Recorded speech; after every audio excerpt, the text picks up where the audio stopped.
Cerita Alkitab Sekolah Minggu, Minggu ke-12 setelah Trinitatis, Minggu 18 Agustus tahun 2024. Kisah Para Rasul pasal 18 ayat 1-4 dengan topik membuang kebodohan dan mengikuti jalan pengertian. Adik-adik sekolah minggu yang dikasihi Tuhan Yesus, marilah kita berdoa memohon kasih karunia Tuhan. Bapa yang baik, terima kasih buat hari yang Tuhan beri. Berkati hati dan pendengaran anak-anak-Mu, sehingga mampu memahami firman Tuhan, dan kuatkan kami, sehingga mampu melakukan firman Tuhan dalam kehidupan kami sehari-hari. Amin. Adik-adik sekolah minggu, marilah kita membaca firman Tuhan yang diambil dari kitab Kisah Para Rasul, pasal 18 ayat 1-4. Beginilah firman Tuhan. Paulus di Korintus. Kemudian Paulus meninggalkan Athena, lalu pergi ke Korintus. Di Korintus ia berjumpa dengan seorang Yahudi bernama Aquila, yang berasal dari Pontus. Ia baru datang dari Italia dengan Priscilla istrinya, karena Kaisar Claudius telah memerintahkan supaya semua orang Yahudi meninggalkan Roma. Paulus singgah ke rumah mereka, dan karena mereka melakukan pekerjaan yang sama, ia tinggal bersama-sama dengan mereka. Mereka bekerja bersama-sama karena mereka sama-sama tukang kemah. Dan setiap hari Sabat, Paulus berbicara dalam rumah ibadat dan berusaha meyakinkan orang-orang Yahudi dan orang-orang Yunani. Demikian pembacaan firman Tuhan. Adik-adik yang dikasihi Tuhan Yesus Kristus, pernahkah adik-adik merasa takut atau malu untuk memberitahu teman-teman tentang sesuatu yang penting? Misalnya, ketika adik-adik ingin bercerita tentang sesuatu yang baik yang kalian alami, tetapi kalian khawatir kalau teman-teman tidak percaya atau mungkin malah mengejek kalian. Nah, hari ini kita akan belajar dari kisah Rasul Paulus, seseorang yang tidak pernah menyerah untuk bercerita tentang Tuhan Yesus, meskipun ada banyak tantangan.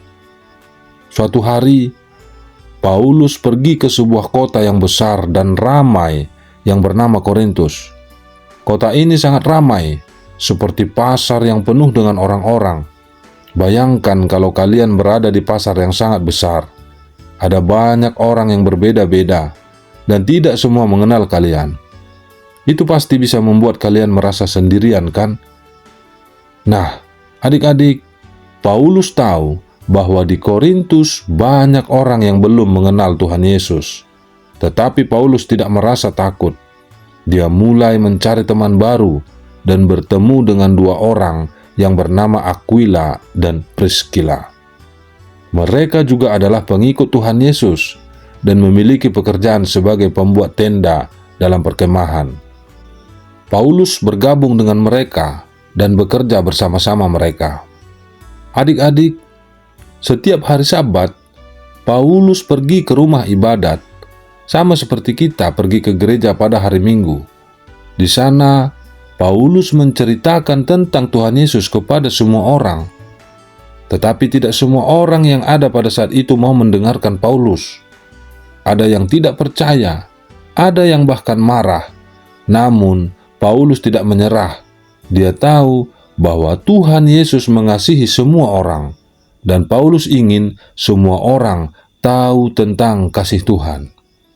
Adik-adik, coba adik-adik bayangkan, ketika adik-adik sedang membawa sebatang lilin yang menyala di malam yang sangat gelap. Lilin itu menerangi jalan adik-adik, dan adik-adik bisa melihat dengan jelas. Tetapi ada teman-teman yang berjalan di kegelapan dan tidak bisa melihat jalan. Apa yang akan adik-adik lakukan? Apakah adik-adik akan memadamkan lilin itu dan ikut berjalan dalam kegelapan? Atau kalian akan mencoba membantu teman-teman dengan membagikan cahaya lilin itu kepada mereka? Adik-adik, Paulus seperti orang yang membawa lilin itu. Dia tahu bahwa Tuhan Yesus adalah cahaya dalam kegelapan, dan dia ingin semua orang mendapatkan cahaya itu. Walaupun ada yang menolak atau tidak percaya, Paulus tetap berbagi cahaya itu, karena dia tahu betapa pentingnya cahaya itu bagi semua orang. Adik-adik, kita bisa belajar banyak dari Rasul Paulus. Pertama, kita harus berani untuk berbicara tentang Tuhan Yesus kepada teman-teman kita. Mungkin ada teman-teman yang tidak langsung percaya atau bahkan menolak cerita kita.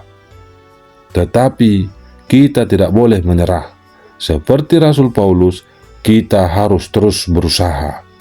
Dan kedua, kita juga belajar bahwa kita bisa menggunakan apa saja yang kita miliki untuk melayani Tuhan. Paulus adalah pembuat tenda, dan dia menggunakan pekerjaan itu untuk bertemu dengan orang-orang dan menceritakan tentang Tuhan Yesus. Kalian juga bisa menggunakan apa yang kalian miliki, seperti talenta bermain musik, melukis, atau bahkan kebaikan hati kalian untuk berbagi tentang Tuhan Yesus Kristus. Jadi, adik-adik, mari kita menjadi seperti Paulus. Jangan takut atau malu untuk memberitahu teman-teman tentang Tuhan Yesus. Setiap kali kalian merasa takut, ingatlah bahwa kalian membawa cahaya yang sangat penting, cahaya kasih Tuhan Yesus. Dan seperti lilin di kegelapan, cahaya itu bisa membantu banyak orang menemukan jalan mereka. Amin. Tuhan Yesus memberkati. Marilah kita berdoa. Tuhan Yesus, terima kasih karena Engkau telah memberikan cahaya kepada kami melalui kasih-Mu. Tolong kami ya Tuhan, agar kami seperti Rasul Paulus, berani untuk berbagi cahaya itu kepada orang lain. Berikan kami hati yang penuh kasih dan keberanian, sehingga kami tidak pernah menyerah untuk bercerita tentang Tuhan. Hanya di dalam nama Anak-Mu, Tuhan Yesus Kristus, kami berdoa dan mengucap syukur. Amin.